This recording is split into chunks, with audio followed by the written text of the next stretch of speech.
Problema ba? Naisip ko lang kasi si Ate Leilani.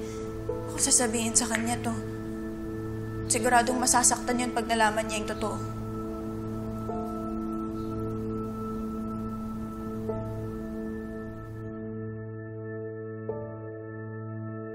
Sama ba akong anak for feeling this way? Sama ba ako? Sa kaloob-looban ko, I wouldn't mind. Ikaw na lang yung maging mami ko. Hindi. Hindi masama mag-isip ng ganon. Hindi din masama na mag-asam na magkaroon ng magandang relasyon sa mami mo. Unfortunately, hindi kaya ni Charlene maging mabuting ina sa'yo.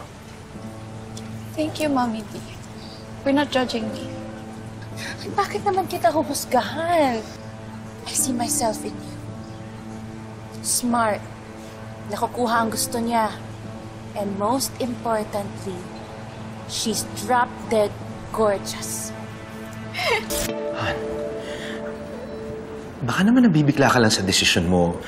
Hayaan mo muna akong gumawa ng paraan. Baka may makausap pa ako ng ibang investor. Han, I'm not taking this decision lightly. Tama ka.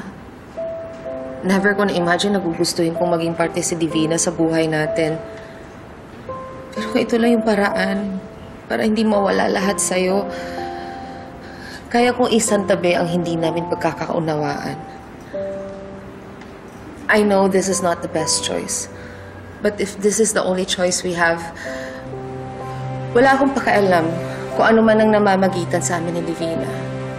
Han, kaya kong isakripisyon lahat para sa pamilya natin. Para sa'yo.